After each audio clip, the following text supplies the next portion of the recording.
एक धुंध भरे पहाड़ के ऊपर एक किला खड़ेड़ा था।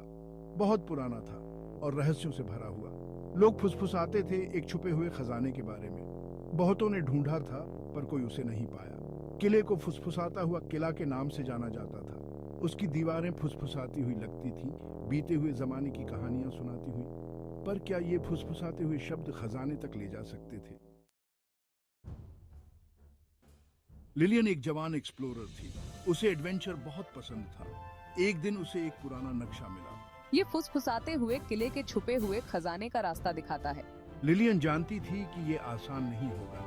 नक्शा जादुई पजल्स और खतरनाक क्रीचर्स के बारे में बताता था। पर लिलियन बहादुर थी। वो खजाना ढूंढने के लिए दृढ़ थी। नक्शा वैसा नहीं था जैसा लिलियन ने पहले कभी देखा था। उसकी रेखाएं हल्की सी चमकती थीं और सिंबल्स बादलों की तरह हिलते थे। ऐसा लगता था जैसे उसमें खुद की जान हो। लिलियन ने नक्शे को ध्यान से पढ़ा। ये 3 चैलेंजेस के बारे में बताता था। हर चैलेंज में खजाने वाले कमरे को खोलने के लिए एक की थी। लिलियन को एक्साइटमेंट का एहसास हुआ। एडवेंचर शुरू होने वाला था। लिलियन फुसफुसाते हुए किले के लिए निकल पेडी डेडी। उसका दिल एंटिसिपेशन से जोरों से धड़क रहा था। वो खड़ड़ी पहाड़ी पर चढ़ी। हवा उसके क्लोक पर जोर से चल रही थी। आखिरकार मैं किले के गेट्स तक पहुंच गई। वो बहुत बड़े और भव्य थे, मॉस और वाइन्स से ढंके हुए। लिलियन ने एक गहरी सांस ली और अंदर कदम रखा। एडवेंचर शुरू हो गया था।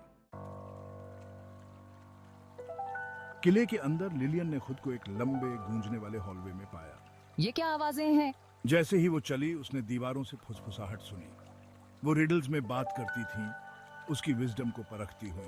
हमारे रिडल्स सुलझाओ और अपना रास्ता खोजो। मुझे ध्यान से सुनना होगा। लिलियन ने ध्यान से सुना। उसने रिडल्स सुलझाने के लिए अपनी क्विक विट का इस्तेमाल किया। हर सही आंसर एक छुपा हुआ रास्ता दिखाता था। एक एक करके उसने फुसफुसाती हुई दीवारों के चैलेंजेस को पार कर लिया। आखिरकार लिलियन खजाने वाले कमरे के दरवाजे तक पहुंच गई, पर वो बंद था। एंट्रेंस की रखवाली करने वाला एक जादुई पजल है। ये आखिरी चैलेंज होना चाहिए। लिलियन ने पजल को ध्यान से पढ़ा। ये घूमने वाले रिंग्स की एक सीरीज थी। हर एक पर अजीब सिंबल्स लिखे हुए थे। Here goes nothing. एक गहरी सांस लेकर उसने काम करना शुरू कर दिया। उसकी उंगलियां तेजी से चल रही थीं, सिंबल्स को अलाइन करते हुए, जैसा कि नक्शे में बताया गया था।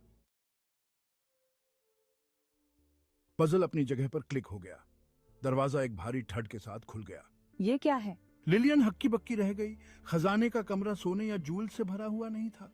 ये एक किताब है। बीच में एक पेडिस्टल पर एक किताब रखी हुई थी। ये एक इथेरियल लाइट से चमक रही थी। यही खजाना था, ज्ञान की एक जादुई किताब। लिलियन ने किताब खोली। उसके पेजेस प्राचीन विजडम और भूली हुई लोर से भरे हुए थे। उसे एहसास हुआ कि यह खजाना किसी भी सोने से ज्यादा बड़ा था। यह नॉलेज शेयर करने के लिए था।